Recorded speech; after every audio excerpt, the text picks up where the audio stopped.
pemirsa Jogja TV.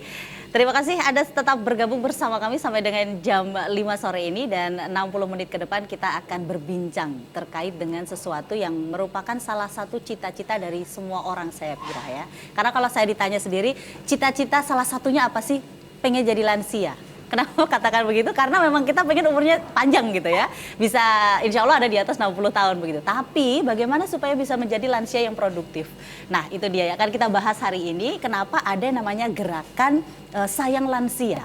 Nah seperti itu yang akan kita bahas, dan nanti Anda yang di rumah bisa bergabung dengan kami di 451666, 451666. Harus seperti apa sih kita mensikapi kalau misalnya di rumah kita punya kakek, ada nenek juga gitu. Dan seperti apa juga yang ada di kota Yogyakarta, berapa sih sebenarnya jumlah yang produktif, kemudian berapa juga jumlahnya yang memang harus ada perlakuan khusus gitu ya.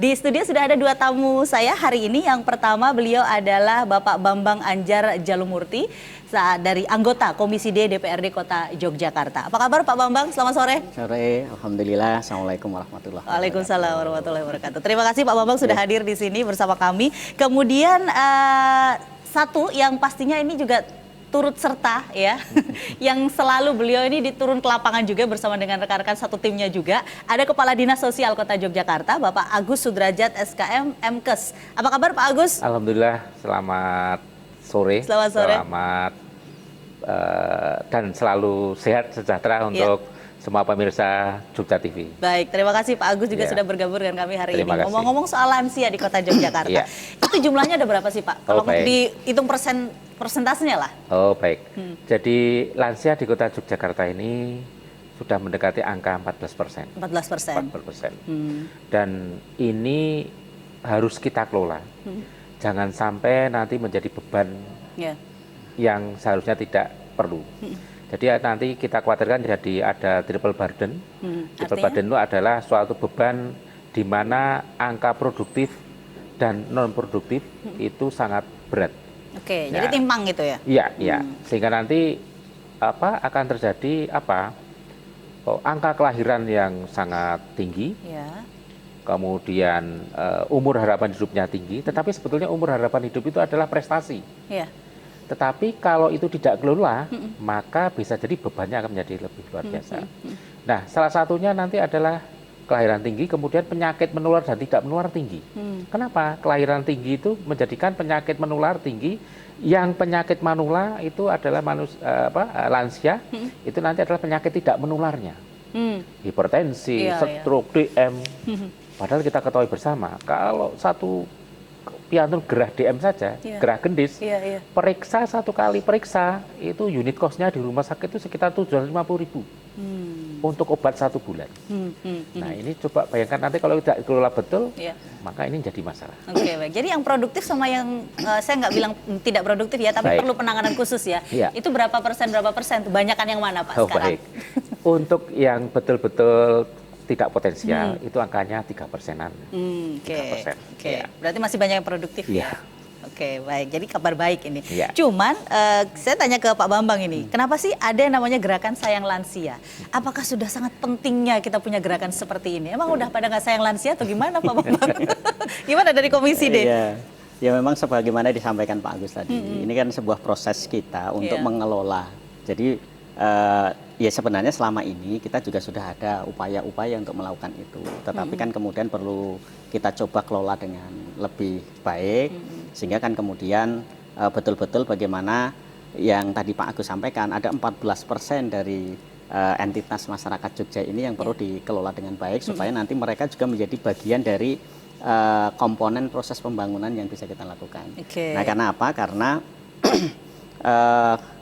nilai 14% kan nilai yang tidak kecil. Terus yang kedua, nanti pun ini kan terus akan meningkat karena Nun Sewu Jogja ini kan dibilang sebagai kota yang harapan hidupnya tinggi. Artinya harapan hidup tinggi, Pak Agus tadi menyampaikan prestasi, tapi dari satu sisi kan ini menimbulkan bahwasanya nanti akan ada proses bagaimana peningkatan angka lansia yang besar.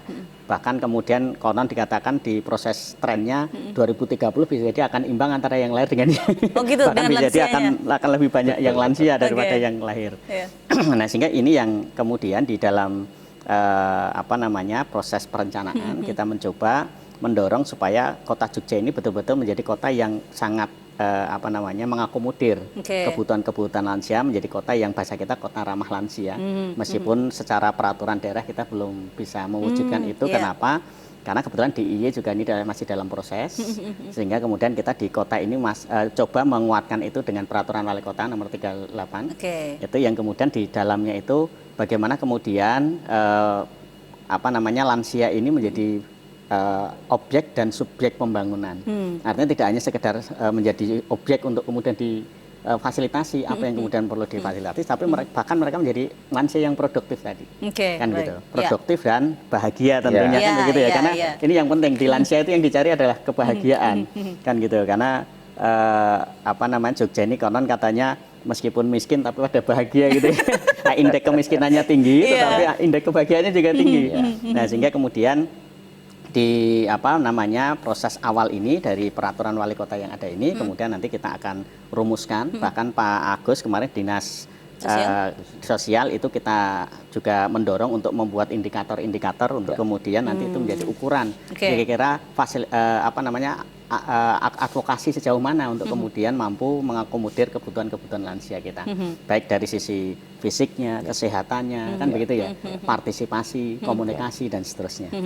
Nah ini yang kemudian memang sedang kita usahakan karena nuwun sewu bahasanya kita masih mengatakan kota Jogja menuju ramah lansia, kota ramah lansia. Jadi masih menuju ya. Karena belum punya peraturan yang betul-betul memayungi. Karena kalau perda ini kan mampu kemudian mengintegrasikan semua komponen yang ada di kota Jogja, bisa memaksa swasta dan seterusnya. OPD bisa kemudian membuat program-program untuk mendukung terwujudnya kota yang ramah terhadap lansia. Sejauh ini sampai di mana? Sudah dibahas ya sama teman-teman di Komisi D ya untuk menuju ke perdanya? Kalau untuk menuju perdanya kita belum. Artinya kemarin kan baru proses dari perwal pelaksanaan Pak Agus ini landasannya perwal. Yang kedua kemarin waktu akan kita coba gulirkan, kebetulan di provinsi sendiri belum ada, baru dalam proses ini proses pembahasan. Kalau nggak salah ini prosesnya sudah di fase fasilitasi mungkin ya, sudah difasilitasi. Tentu kita nggak bisa membuat yang provinsi yang nantinya kan harapannya kita tidak mungkin lepas dari peraturan yang ada di atasnya, sehingga kemudian oleh provinsi kita diminta untuk menunggu provinsi selesai baru kemudian nanti kita akan membuat itu. Tapi sambil membuat itu kan tadi ya kita mulai membuat instrumen-instrumen yang nanti pada saat perda itu kemudian digulirkan sebenarnya prosesnya sudah berjalan, tinggal kemudian mengikuti aja. Jadi siap-siap dulu nanti kalau perda dari DIY turun ini tinggal disahkan juga disahkan gitu ya, tinggal gampang disahkan juga. Tadi Pak Bambang mengatakan ada indikator yang menjadi ukuran ini dari dinas sosial yang bertugas gitu. Indikatornya seperti apa sih? Baik. Jadi sebetulnya dari perwal itu ini kita menyusun yang namanya peta jalan. Peta jalan. Karena di perwal itu mengamanatkan kita menuju kota ramah lansia. Nah, Yogyakarta sudah mencanangkan kota inklusif, 5 afirmasi gender, salah satunya adalah lansia, di samping disabilitas, anak, ibu, dan masyarakat miskin. Maka lansia ini seperti disampaikan Pak Bambang, bahwa lansia itu menjadi sasaran pembangunan. Tetapi tidak sekedar objek, tapi juga bukan subjek, tapi juga objek pembangunan. Sehingga dengan demikian kita susun peta jalannya menuju ke sana. Nah, peta jalan ini nanti akan dilengkapi dengan indikator. Nah, indikator ini nanti akan kita dalami tahun 2020 dengan rencana aksi daerah. Sejalan dengan Bapak Bambang dengan Komisi D yang saya hormati, itu nanti akan menyusun perdanya. Sehingga nanti ini klop, anak klop. Nah, terkait dengan gerakan sayang lansia, ini kita dari 54 indikator, banyak 54 indikator 54. dari macam-macam itu sangat banyak, tetapi itu kita peras sebetulnya dengan suatu gerakan, namanya gerakan sayang lansia yang menganut 5M. Oh gitu, jadi nggak cuma nyamuk aja demam berdarah yang punya M ya, ini lansia juga punya gerakan 5M. Betul, karena ini gerakan sayang, menyayangi, maka harus kita ekspresikan sayang itu kayak apa. Maka gerakan M yang pertama adalah memuliakan. Baik. Yang kedua membahagiakan lansia ini. Yang ketiga menjaga kesehatannya. Yang keempat memberikan kesempatan untuk beraktivitas sosial. Yang kelima nanti adalah menjaga dari segala bentuk kekerasan dan ketidaknyamanan. Oke. Ini semua perasaan dari indikator-indikator yang telah disusun. Oke, jadi 5 lebih singkat gitu ya? Ya, istilahnya supaya ya? ini Oke. nanti menjadi gerakan bersama, gerakan masyarakat untuk itu. Nah, awal dari gerakan ini semua, kita sudah meluncurkan namanya Jogja Sapa Lansia. Nah, Jogja Sapa Lansia ini kita merekrut relawan. Relawan ini kebetulan mahasiswa-mahasiswa. Iya. Ini kita bintek, kita latih khusus bagaimana cara berkomunikasi dengan lansia Oke. dan sebagainya.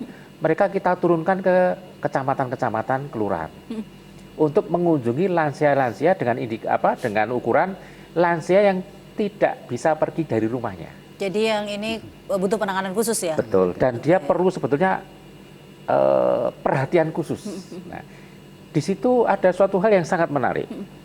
Bahwa para relawan ini bisa ada interaksi dengan para lansia. Di situ ada dua sisi yang betul-betul kita cermati. Ada suatu interaksi sosial yang luar biasa. Lansia bisa cerita pengalaman hidupnya. Lah, yang mahasiswa akan mendapatkan ilmu dari lansia ini. Maka ada suatu dari filsafat Jawa, sembur dan wuwur. Jadi para lansia ini dia punya pengalaman hidup yang luar biasa. Iya. Nah, saat ini maka ditemani oleh mahasiswa, maka terjadi interaksi sosial yang luar biasa, Mbak. Sampai relawan ini disebut mereka itu nduk atau le. Saking seperti keluarganya sendiri ya? Justru itulah, ini saya sangat bangga sekali dan saya sangat bahagia, artinya terjadi relasi yang kita inginkan. Iya. Iya. Padahal ini orang lain ya? Maka dari itu, justru inilah pesannya, akan kami garis tebal, Mbak, bahwa ini orang lain pun mau. Kenapa keluarganya tidak? Oke. Kenapa pemuda kampung tidak? Nah, justru nanti tahap selanjutnya kita sudah rangkul Karang Taruna. Oke.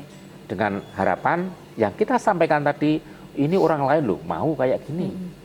Kenapa kita tidak? Iya. Kenapa? Karena konsep penanganan yang paling bagus lansia ini adalah pada keluarga. Baik, ya orang keluarganya, teman-teman yang lain yang bukan keluarga saja bisa menjadi keluarga gitu. Betul, Harusnya betul. keluarga juga bersikap. Nah ini sepertinya tidak hanya lansia saja, tapi keluarga yang ada di rumah juga harus bersikap seperti apa sih terhadap lansia. Nanti kan Ya. kita bahas lagi. Kita masih punya 3 sesi. Jadi Ya. untuk Anda yang ingin bergabung dengan kami di 451-666, 451-666. Siapa tahu di rumah Anda juga punya kakek nenek gitu ya, atau punya lansia dan bingung nih mau harus seperti apa memperlakukannya gitu. Karena mungkin sekarang orang saking sibuknya punya Betul. kegiatan sendiri-sendiri ya. Betul. Nanti bisa ikut curhat di sini, bisa ikut berpartisipasi, bisa ikut ngobrol dengan kita, ngobrol santai aja. Sampai dengan nanti kurang lebih jam 6 sore, kita masih dalam bincang hari ini mengenai gerakan Sayang Lansia. Kami akan segera kembali sesaat lagi, tetap bersama kami.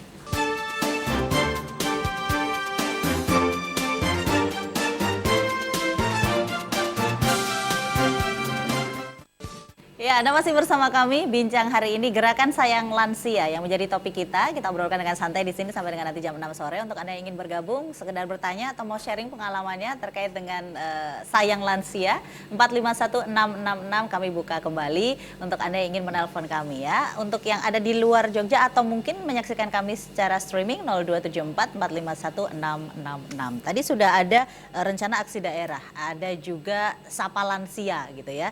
Jadi Jogja menyapa lansia gitu. Nah ini saya mau tanya ke Pak Bambang. Dengan adanya program-program yang seperti ini, teman-teman dari Komisi D punya ide apa lagi nih selain itu? Kira-kira yang bisa di-share lagi gitu kepada teman-teman dinas sosial gitu. Atau Ya. tanggapannya deh.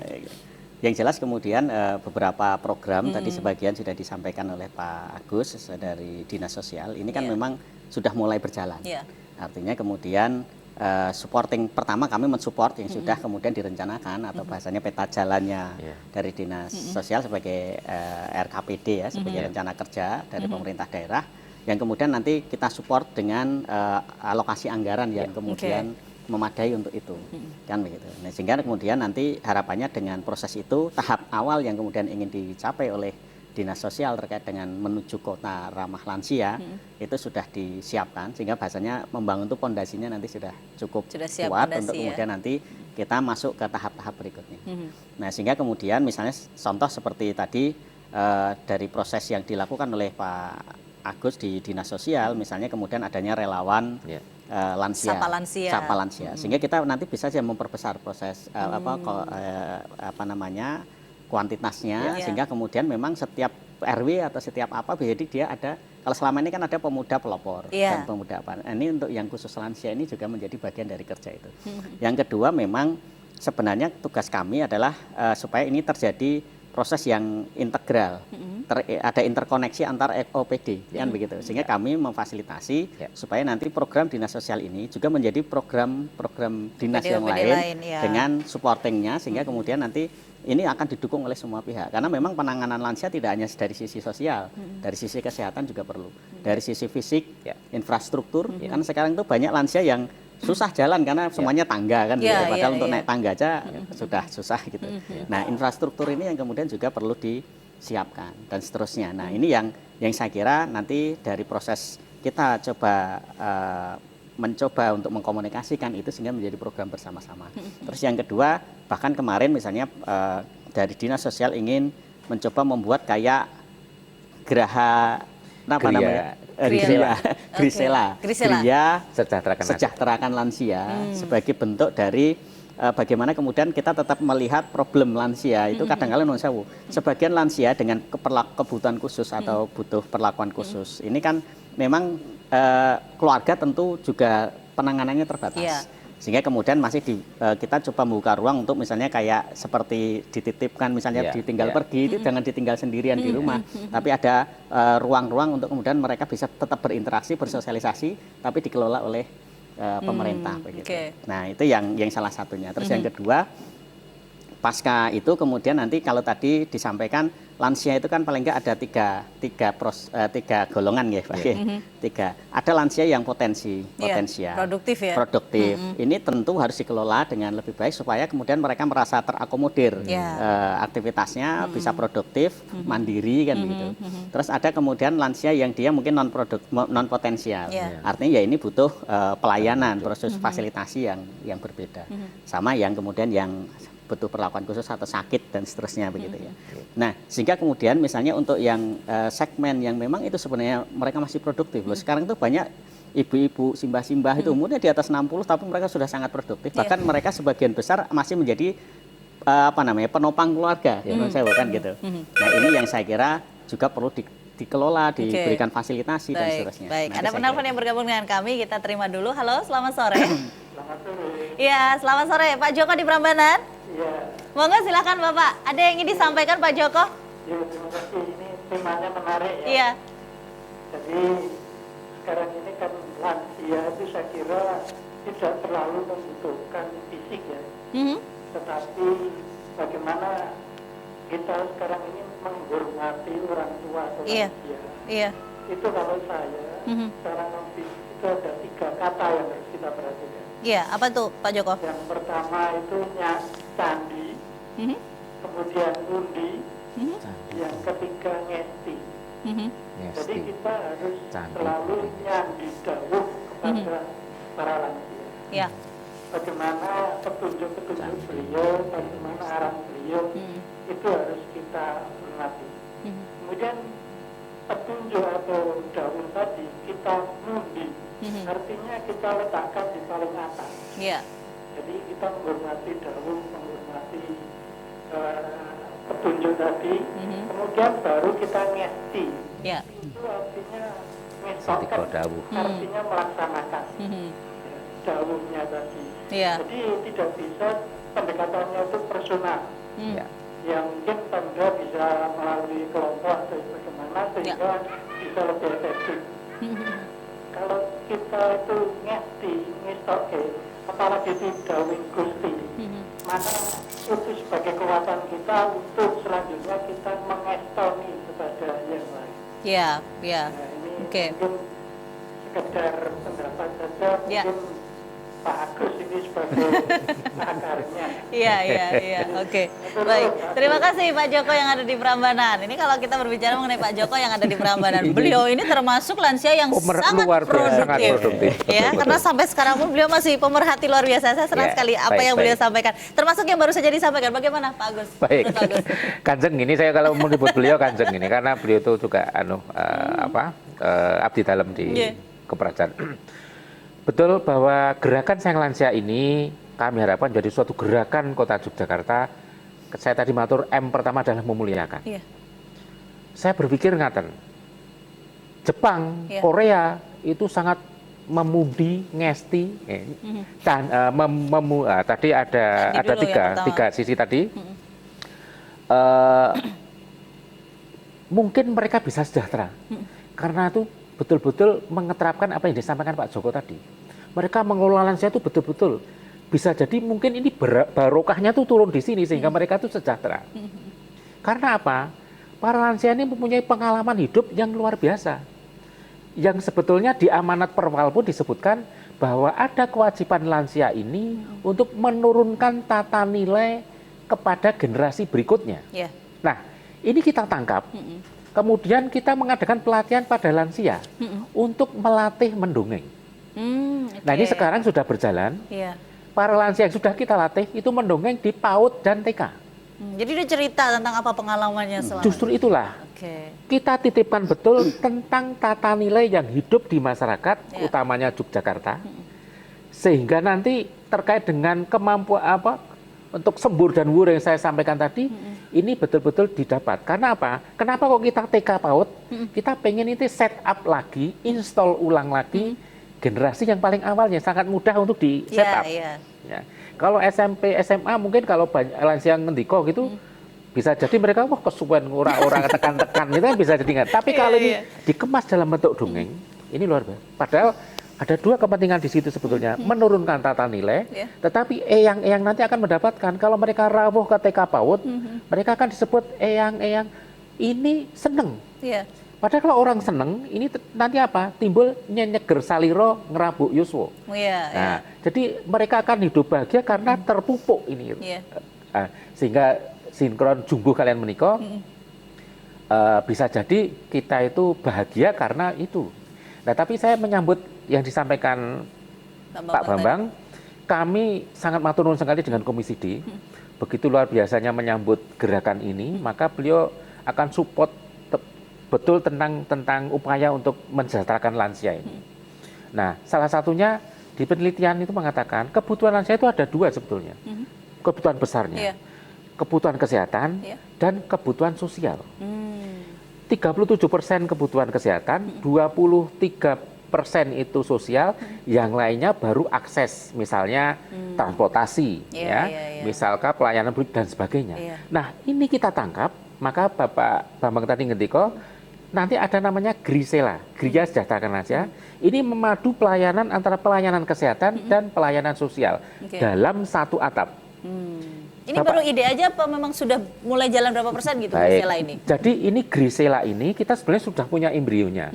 Pak Bambang tadi ngendiko dan amanat Bapak Wali Kota dan Bapak Wakil Wali Kota, tolong sinergikan kerja OPD. Maka ini bentuk sinergi itu adalah mensinergikan pelayanan kesehatan dan pelayanan sosial dalam satu atap. Kita sudah punya Budi Dharma. Itu untuk lansia, panti lansia, tapi pelayanan sosial lansia. Yang satunya Rusela, Rumah Sehat Lansia. Ini akan kita gabung dalam satu atap, jadi nanti pelayanannya ada di situ. Tapi nanti akan dikembangkan, Pak Bambang tadi ngendiko, kalau kita punya lansia Mbak, kita mau pergi, ini mau dititipkan siapa? Nggak mungkin ditinggal sendiri di rumah. Maka dari itu, maka ada yang namanya daycare untuk lansia, nanti kembangannya ke arah situ.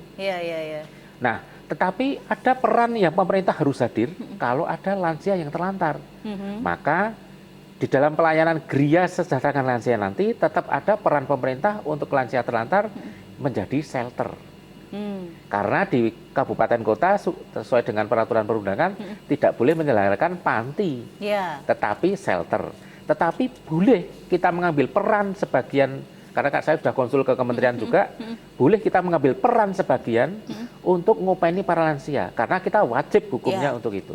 Nah, maka shelter nanti itu wujudnya adalah perlindungan untuk lansia yang terlantar. Kalau perlindungan itu boleh, tetapi kalau panti sosial tidak boleh. Maka bedanya apa sih antara nanti shelter sama panti itu? Baik, kalau shelter itu anunya sementara, gitu. Ada batasannya maksimal 7 hari. Nah, kalau ini nanti mau dipulangkan, pemulangan kalau tidak punya keluarga, kalau mau dititipkan ke provinsi, provinsi sudah penuh. Nah, ini pemerintah wajib hadir di sini. Maka beliau anggota Dewan Bapak Bambang dan yang lain support betul terkait ini. Sudah Pak Gus, kita dorong baik. Ini justru nanti arah kita mau ke sana. Arah kita mau ke sana. Gitu Mbak. Jadi itu disupport sepenuhnya ya? Iya, dan ini rencana kita tahun 2020 ini nanti kita susun DID-nya. Sehingga nanti dengan DID itu nanti kita bisa meraih anggaran, karena nanti menyusun meniko itu nanti butuh dana yang cukup luar biasa. Iya, dan supportnya sudah siap ya Pak ya kalau ngomongin soal anggarannya. Ini kan akan banyak permintaan loh dari dinas sosial loh. Dan, ya. Banyak ide-ide ya. Oke, baik, yang ada di rumah mungkin juga punya ide terkait dengan bagaimana gerakan Sayang Lansia ini. Tapi sebenarnya seperti apa sih supportnya dari DPRD? Kalau tadi sudah disampaikan mengenai anggaran support ya. Selain itu apa saja sih supportnya terkait dengan gerakan Sayang Lansia? Nanti akan kita lanjutkan karena kami masih mempunyai 2 sesi lagi, di sesi ketiga dan juga sesi yang keempat. Anda boleh bergabung dengan kami 451666 451666. Mau bertanya boleh, mau sharing juga boleh, silahkan. Kami akan segera kembali saat lagi. Tetap bersama kami dalam bincang hari ini terkait tema gerakan Sayang Lansia. Tetap bersama kami.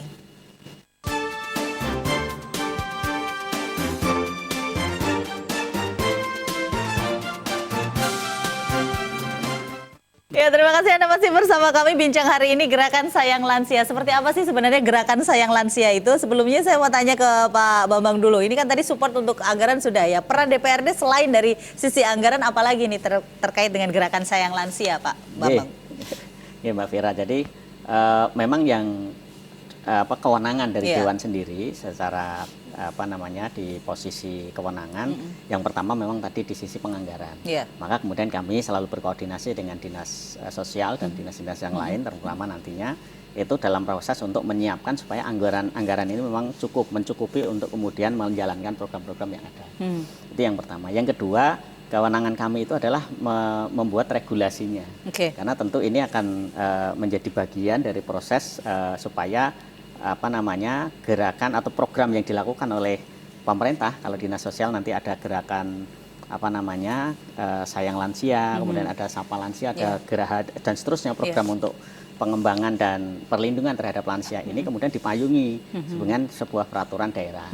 Tapi kan peraturan daerah ini harapannya dengan peraturan daerah itu kita melihat ini akan lebih efektif untuk kemudian mendorong program ini segera terwujud. Kenapa? Karena dengan peraturan daerah itu semua stakeholder yang terkait itu kemudian bisa kita paksa untuk kemudian mewujudkan program ini.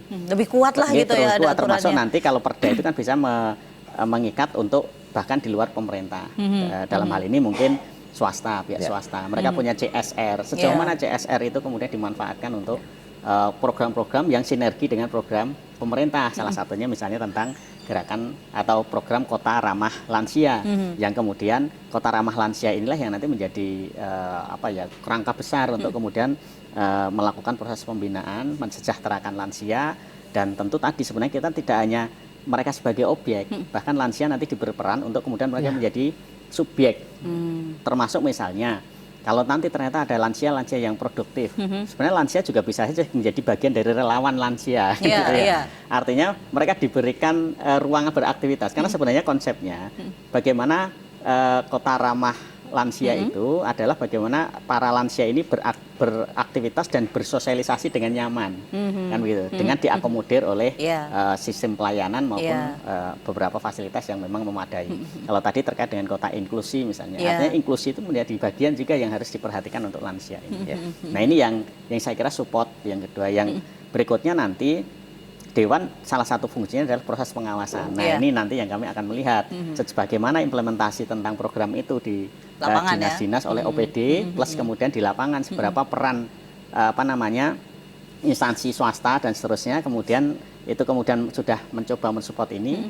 Terus yang terakhir kemudian bagaimana partisipasi masyarakat, karena kita melihat ini kan gulirannya dari Pak Agus di dinas sosial itu kan gerakan. Yang namanya gerakan itu kan sangat didukung oleh partisipasi, kan masyarakat gitu. Artinya kemudian masyarakat semua bergerak, semua komponennya bergerak, sehingga kemudian ini menjadi kesadaran, sehingga bukan sekedar gerakan elitis. Kalau Pak RT, Pak RW-nya gerak, selesai, kan gitu. Karena ini juga menjadi bagian kami di proses evaluasi Kota Ramah Anak, Kampung Ramah Anak, gitu. Itu gerakan, tapi ternyata di beberapa spot tertentu ternyata itu baru menjadi gerakan elitis. Jadi kalau yang atas gerak, kalau atasnya lagi enggak, ya udah. Karena kesadarannya masih belum. Nah, gerakan Sayang Lansia ini kan salah satunya nanti nanti betul-betul menjadi gerakan. Maka meskipun embrionya dimulai dari kita melibatkan mahasiswa yang mungkin bisa. Nah, begitu sudah itu nanti lansia sendiri menemukan chemistry-nya begitu ya, merasa senang dengan seperti itu. Kemudian kita libatkan anak remaja, pemuda karena bahasanya apa? Mikul dhuwur mendem jero. Mikul dhuwur mendem jero artinya kemudian mereka sudah mulai memahami tentang bagaimana kewajiban mereka terhadap orang tua mereka. Kan begitu. Itu nantinya perdanya ini akan perda lansia atau perda tentang kesejahteraan sih sebenarnya? Boleh. Kalau perda itu kan harapannya nanti betul-betul melingkup lebih luas sehingga kemudian kalau hal-hal teknis nanti diatur dalam peraturan wali kota. Nah, kita kalau konsepnya memang masih di Perda Kota Ramah Lansia. Karena kalau Perda Kota Ramah Lansia itu nanti salah satunya tadi itu kan menjadi program-program apa namanya ya? Ya bahasanya ikutan dari proses itu yang kemudian nanti kan kita delegasikan misalnya terkait dengan proses gerakan apa begitu, terkait dengan kesehatan nanti kita delegasikan untuk menjadi perwal. Kita mendelegasikan jadi apa gitu. Nah, sehingga apa namanya programnya jadi harusnya komprehensif, jangan hanya ngurusin lansia. Tapi karena ini adalah gerakan untuk nanti kemudian akan ada di dalamnya begitu ya. Baik, nah terkait dengan program dan juga kegiatan yang tadi dilakukan, ada kegiatan program untuk mereka para lansia produktif diajarin mendongeng. Selain itu programnya apa saja sih untuk para lansia ini? Baik, jadi gini, kita bermula pembangunan berhasil kalau ini tumbuh dari berbasis masyarakat. Ini kita sadari betul. Kalau program itu turun dari atas, ini biasanya akan berhenti. Karena nggak ngerti kemauan masyarakat ya? Betul, maka awal mulanya kita membuat yang namanya Pramusrenbang Lansia, tematik. Jadi kita kumpulkan lansia dari 54 kelurahan, perwakilan mereka, karena kebetulan alhamdulillah di Kota Yogyakarta dengan keputusan Wali Kota nomor 8 tahun 2019 sudah dibentuk Komisi Daerah Lanjut Usia. Ini ketuanya Ibu Wali Kota, Bu Ana. Kemudian di masing-masing kecamatan ada komisi lansia sampai kelurahan. Inilah yang kita gerakkan. Kita gerakkan. Nah, kita kumpulkan mereka. Para beliau itu ngersakkan dos pundi untuk pembangunan itu. Supaya apa? Pembangunan yang kita desain, program yang kita desain sesuai dengan keinginan mereka. Dan kebutuhan. Betul. Nah, maka tadi disampaikan Pak Joko dari Prambanan tadi. Mundi Candi Ngesti itu kita bentuk dikemas dalam gerakan Sang Lansia, tetapi mikul dhuwur mendem jero. Ya, ini filosofi Kota Yogyakarta. Nah, sehingga kalau ini dikemas ini, maka ini kita harapkan tumbuh dari masyarakat. Nah, langkah kedepannya adalah ada berbasis masyarakatnya adalah long term care, perawatan panjang, tetapi berbasis di masyarakat. Ya, maka masing-masing supaya apa? Ada kepedulian sosial terhadap lansia di lingkungannya, ya, sehingga nanti akan terbentuk spot-spot atau kelompok-kelompok lansia di itu. Nah, sekarang kelompok-kelompok itu sudah terbentuk, tinggal kita menggerakkan saja seperti ini betul-betul hidup. Nah, panjenengan bisa perso sekarang senam lansia tiap minggu tiap minggu sampai kita punya pasukan anti prei. Kita nggak pernah libur. Maksudnya Sabtu Minggu turun.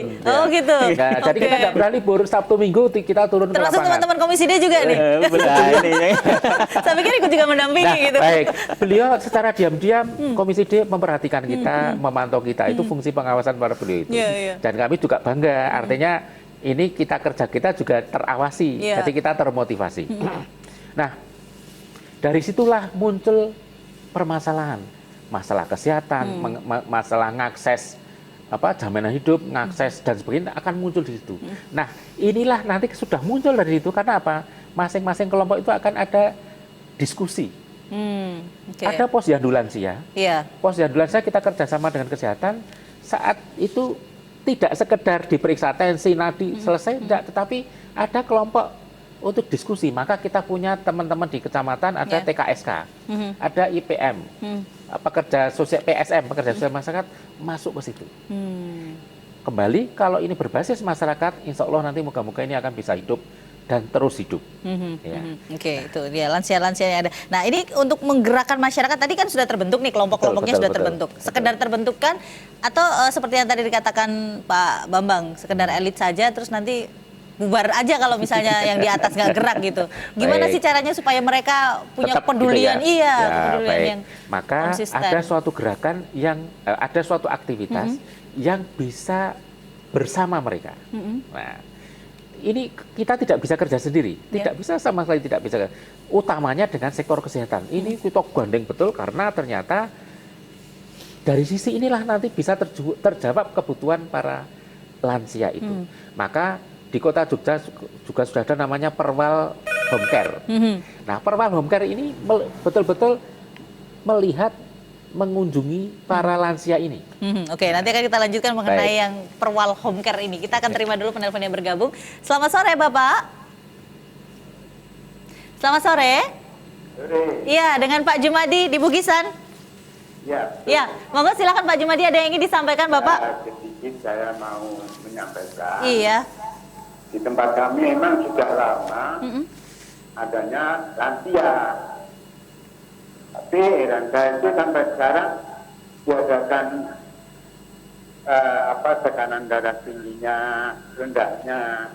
Tapi kok nggak ada sedikit dari bantuan umpamanya tekanan darah tinggi, darah rendah. Itu cuma dikasih tahu, oh darahnya tinggi Pak Jun, darahnya rendah Pak Jun, lainnya seperti itu. Baik. Iya, iya, iya. Ada pemberian obat Oke. apa gitu. Tidak ada tindakan lanjutan begitu ya Pak ya? Ya paling-paling ini sering-sering ada dokter yang tugas dari mana datang, tapi ya itulah nggak dikasih penjelasan Oke. berapa Iya. apa yang dikasih itu enggak. Baik, baik. Ini terkait kesehatan berarti ya? Dan sekali lagi minta tolong ya. Oke, baik. Lansia itu sebetulnya paling minim umur berapa? Oke, yang dikatakan lansia begitu Pak? Iya. Oke, baik. Ya, Soalnya istri saya itu masuk lansia di kampung, tapi sakit sampai datang di puskesmas. Nomornya kan saya lansia. Setelah umurnya masih di kurang lebih 50, itu belum termasuk lansia, jadi antrian masuk umum nomornya terbaruan, jadinya jatuhnya nomor jauh. oke, baik. Jadi pengen tahu lansia Ya. itu umurnya berapa. Ya, Baik. ya, ya, baik. Saya 70, Ye. bahan saya kurang lebih 72. Iya, kalau Pak Jumadi berapa Pak Jumadi? Yuswa Saya 72 lah. 72 ya? Iya. Dan masih produktif Bapak ya? Ya, alhamdulillah. Luar biasa Pak Jumadi, sehat terus Bapak ya? Ya, alhamdulillah. Ya, terima kasih. Ya, masukannya terima kasih nanti bisa ditanggapin oleh Pak Agus dan juga Pak Ya. Bambang. Ya. Terima kasih. Iya. Assalamualaikum. Waalaikumsalam warahmatullahi Waalaikumsalam wabarakatuh. Terima kasih Pak Jumadi dari Bugisan ini ya. Jadi istilahnya kalau ada pemeriksaan kesehatan Iya. hanya sekedar pemberitahuan gitu loh. Oh, baik. Nggak ada nggak Baik. ada tindak lanjutnya. Baik. Gimana Pak Agus? Baik. Pak Jumadi yang di Bugisan matur nuwun sanget, Iya. panjenengan kersa atur pangandikan. Terus gini ya. Pos bindu, pos yandu di wilayah. Iya. Itu sebenarnya sistemnya screening. Bukan pengobatan. Ini Oke. kata kuncinya wonten mriku meniku. Kalau pengobatan, maka itu harus di fasilitas pelayanan kesehatan. Yogyakarta sudah universal health coverage. Artinya seluruh anggota masyarakat itu sudah terlindungi oleh asuransi dan Iya. ikut dalam BPJS. Sehingga kalau nanti di posyandu ditemukan tensinya tinggi, maka diarahkan untuk periksa ke fasilitas pelayanan kesehatan. Oke. Baik itu puskesmas, rumah sakit, atau dokter praktek. Ya. Nah, Ya. Bapak tadi ngendika, "Loh, usianya terus piro?" Yang masuk lansia. Betul, gitu sesuai ya. ketentuan ini 60 tahun. Bapak Hmm. bisa ngakses pelayanan kesehatan dari rumah, daftarnya dari rumah Bapak. Untuk antri di puskesmas sekarang sudah bisa. Jadi Bapak nanti tinggal download di Jogja Smart Service, Oke. nanti masuk ke sistem antri puskesmas. Oke. Nanti daftar di situ, ya, nanti ngisi gitu, kemudian nanti Bapak lansia apa tidak. Jadi masukin aja nomor BPJS-nya begitu Betul. ya. Sudah kelihatan karena datanya sudah ada Betul. ya. Oke, Nah. nanti akan kita lanjutkan Pak Agus. Siap. Kita harus jeda dulu. Iya. Tetap bersama kami dalam bincang hari ini Gerakan Sayang Lansia. Kami kembali saat lagi. Ya.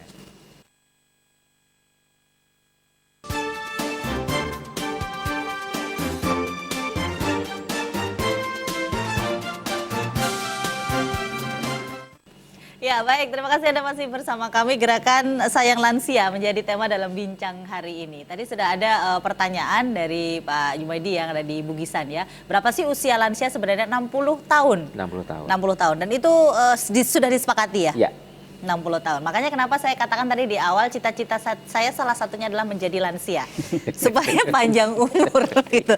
Baik, kita ke Pak Bambang. Lansia yang bahagia. Lansia yang bahagia karena kalau sudah bahagia insya Allah produktif gitu ya. Seperti tadi Pak Joko dan Pak Jumadi yang sudah bergabung. Pak Bambang tadi ada masukan dari Pak Joko, ada masukan dari Pak Jumadi. Mungkin ini bisa menjadi apa ya ide juga untuk nanti dimasukkan ke dalam perda yang segera akan dibahas dan disahkan. Menurut Bapak apa yang bisa diambil nih? Ya yang jelas tadi beberapa masukan tadi sudah ditanggapi oleh Pak Agus begitu. Memang ya masukan-masukan seperti inilah yang kemudian nanti kami perlukan, apalagi nanti di proses apa namanya penyusunan naskah akademik gitu. Biasanya kami di komisi nanti bisa jadi kami akan melibatkan proses dengar pendapat umum gitu, penjaringan aspirasi termasuk kemudian di reses-reses dewan gitu, sehingga kemudian bagaimana kemudian kita segmen lansia itu menjadi segmen yang kemudian tidak terlewatkan untuk kemudian kita menjaring aspirasinya. Nah, termasuk seperti tadi misalnya bagaimana kemudian membutuhkan konsep yang jelas terkait dengan bagaimana memberi peran kepada lansia. Nah ini yang saya kira tadi sudah kalau bahasanya dinas sosial kan ada peta jalan, sehingga jelas kemudian step-stepnya apa, mereka diberikan apa namanya secara apa namanya personal begitu, lansia menjadi bagian dari objek yang harus kita beri fasilitas sebaik mungkin, tapi kemudian mereka juga diberikan peran. Saya kira masing-masing bisa berperan kan begitu ya, misalnya kan gitu. Nah ujungnya sebenarnya peran ini termasuk yang produktif tadi kan, nilai produktivitasnya jangan dinilai secara ekonomi saja, tapi lebih kepada mereka kemudian mampu mandiri dan memberikan kemanfaatan kepada orang lain. Sehingga kan artinya karena ada loh sekarang lansia yang kemudian malah jadi tulang punggung keluarga, sama anaknya suruh kerja sampai luar biasa. Padahal harusnya mereka sudah mendapatkan hak-hak untuk mendapatkan kebahagiaan kan begitu ya, mendapatkan hak-hak untuk kemudian menjalankan agama dengan lebih tenang dan seterusnya misalnya kan seperti itu. Nah ini yang nanti akan kita coba akomodir begitu di dalam konsepnya, sehingga nanti kira-kira bahwasannya memang yang kita masukkan itu betul-betul sesuai dengan apa yang dibutuhkan oleh para lansia. Maka tadi dari Pak Jumadi, Pak Joko itu kan penting untuk dimasukkan, karena kadang pikiran kami yang masih muda ini, saya masih merasa muda. Yang belum lansia ini, yang belum lansia ini kan kadang-kadang pikirannya berbeda dengan orang yang sudah tua begitu. Menurut kita ya kayak gini loh mbah, tapi si mbahnya ora le. Berarti saat reses nanti bisa juga melibatkan yang lansia nih. Bisa ya. Jadi memang di reses tadi Pak apa namanya Pak Agus menyampaikan kita di Musrembang itu Musrembang semua lansia. komponen sudah kita coba akomodir. Anak-anak itu punya forum anak, mereka kita minta untuk melakukan musrembang secara internal, kemudian mereka menyampaikan itu di musrembang bertahap, baik kecamatan, kelurahan, kecamatan, kota kan gitu. Terus kemudian yang lansia ini yang sudah mulai sebenarnya di beberapa tahun yang lalu sudah kita mulai, tinggal nanti ini coba dikoordinir lebih bagus, sehingga tadi kalau basisnya komunitas-komunitas yang ada di masyarakat tentu kan akan lebih tertata. Masukannya juga masukan-masukan yang langsung bisa ditangkap oleh program-program pemerintah. Iya, apalagi mereka orang-orang yang peduli dan sadar begitu ya. Ini yang perlu ditumbuhkan. Tadi kita sampai pada pertanyaannya Pak Jumadi terkait dengan 60 tahun itu adalah usia lansia. Kemudian ada juga perwal mengenai home care. Ini yang seperti apa? Tadi sempat kita terputus. Jadi home care itu adalah suatu tim kesehatan yang turun berkunjung ke lapangan untuk melihat ini, melihat siapa yang sakit dan sebagainya. Ini sudah dilaksanakan oleh teman-teman kesehatan. Nah, khusus yang disampaikan terkait dengan 60 tahun tadi, memang sebetulnya kenapa 60 tahun? Itu karena penyakit degeneratif, penyakit akibat ketuaan itu banyak muncul setelah usia 60 tahun ini. Makanya harus kita lindungi. Nah, kemudian yang ketiga, Pak Bambang tadi ngendiko bahwa kalau yang produktif masih bisa dipekerjakan, tetapi ada garis bawah yang tebal. Mempekerjakan di sini bukan mengeksploitasi, tetapi memuliakan supaya mereka bahagia. Ini kata kuncinya. Sehingga nanti diarahkan adalah betul-betul yang membuat mereka bahagia. Misalnya, ini yang kagungan kebisaan mau copat, ini sudah kita latih, ada lomba, kita arahkan setiap malam Jumat itu ngisi acara di RRI. Oh begitu. Ada slot khusus ya disiapkan oleh RRI, program 4. Iya. Ini ngisi di sana. Untuk lansia? Iya. Karena sebagian dari mereka katanya kalau saya nggak gerak, saya nggak kerja, saya nggak bahagia. Betul. Gitu ya. Nah terus ini tapi tidak dipekerjakan, tapi tidak dieksploitasi, tapi dimuliakan. Untuk apa sebetulnya? Kata-kata tadi Pak Joko tadi ngerito, mundi, candi, ngesti. Itu memang, dan ini sudah kita peras di gerakan Sayang Lansia ini. Memuliakan, membahagiakan, menjaga kesehatannya, kemudian memberi kesempatan aktivitas sosial, dan menjaga dari segala bentuk kekerasan dan ketidaknyamanan. Nah, bentuk ini, kekerasan dan ketidaknyamanan nanti implementasinya banyak, Mbak. Misalnya, nanti kalau mereka ngerjakan kuliner, ya disiapkan restoran yang nyaman untuk lansia. Jangan tangganya nggak bisa masuk, dia kerenggosan malah kesulitan. Atau kalau mereka butuh kebutuhan toko besi, ada toko besi yang khusus untuk para lansia, kebutuhan lansia bukan para lansia. Jadi di sana akan sekarang coba kalau kita mau mencari pegangan untuk kamar mandi yang stainless saja, belum tentu semua toko besi ada. Kenapa ini tidak kita anukan bahwa toko besi A, B, C, D ramah lansia, menyiapkan kebutuhan lansia. Ini luar biasa. Nah, ini semua harus terkoneksi. Bagaimana transportasinya terkoneksi, ya, dan sebagainya. Khusus untuk transportasi, kami sudah menggunakan pendekatan ke perhubungan DIY karena apa? Trans Jogja itu miliknya DIY, Bapak. Kita tidak bisa ke sana. Saya sudah matur ke sana. Bagaimana kita mengintegrasikan ini? Semacam itu. Oke, baik. Nah, kemudian ada nggak sih kalau misalnya kan ada lansia produktif, ada yang butuh penanganan khusus, kemudian ada seperti apa ya Pak, jaminan untuk hidup nggak sih dari pemerintah? Dari pemerintah Kota Yogyakarta untuk lansia yang memang sudah tidak bisa memenuhi kebutuhannya, akan ada namanya ASLU, bantuan untuk lansia. Itu ada. Besarnya adalah 600.000, diterimakan setiap 3 bulan. Oke, baik, nanti akan kita lanjutkan yang ini setelah kumandang azan maghrib untuk daerah istimewa Yogyakarta dan sekitarnya. Kami kembali saat lagi.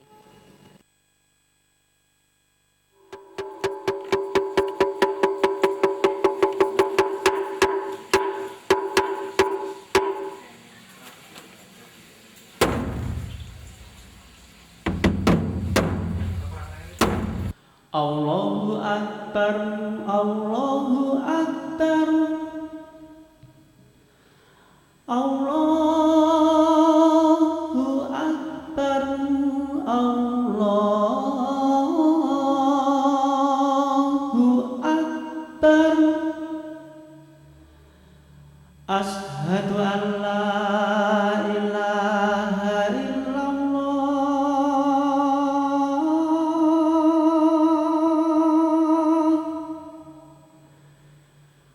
Asyhadu an la ilaha illallah.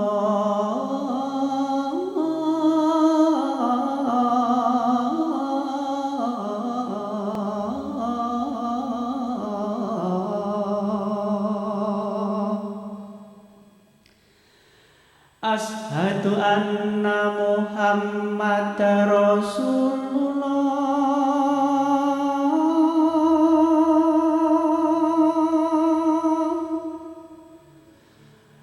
Asyhadu anna Muhammadar Rasulullah.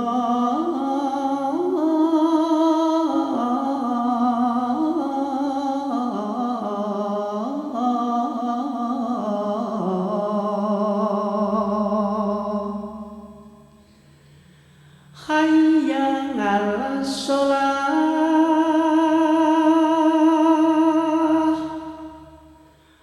hayya 'alas shalah,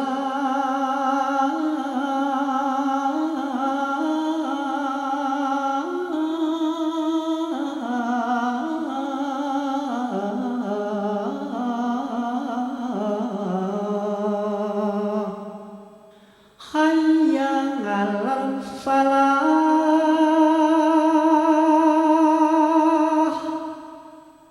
hayya 'alal falah.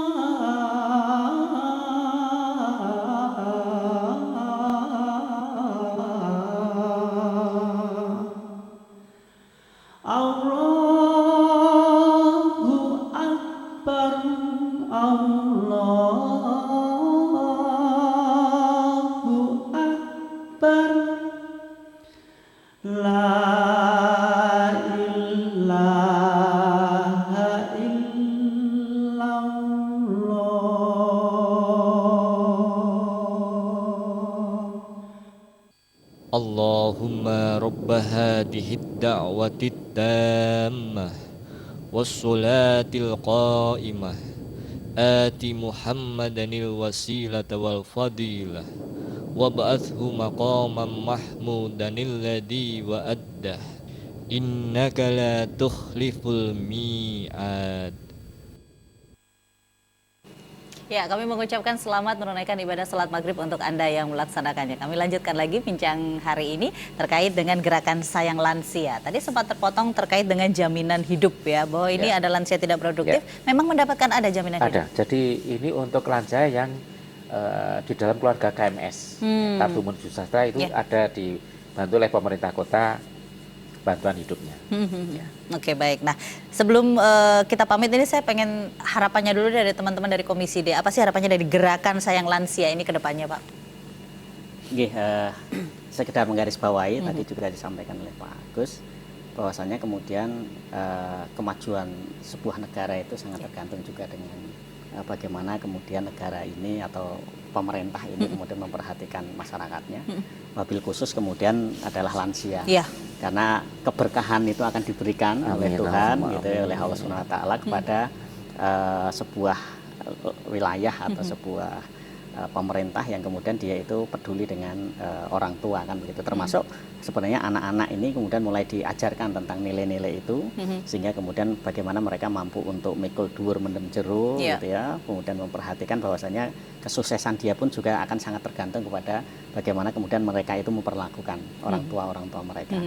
Nah, ini yang saya kira tentu menjadi kesadaran, karena gerakan itu akan bisa berjalan kalau kemudian ini berangkat dari nilai kesadaran yang ada di masyarakat. Saya kira ini yang nanti kita dorong, dan termasuk tadi semua stakeholder yang ada di pemerintah kota maupun di swasta ini yang kemudian nanti akan kita minta untuk terlibat di dalam proses mewujudkan bagaimana kota Jogja betul-betul menjadi kota yang ramah terhadap lansia. Oke, baik. Mudah-mudahan ini kerjasama dari Dinas Sosial dan juga Komisi D tetap harmonis supaya segera terwujud perda. Ya, tidak hanya khusus untuk lansia, tapi ada yang terkait dengan lansia di dalamnya yang diatur gitu ya.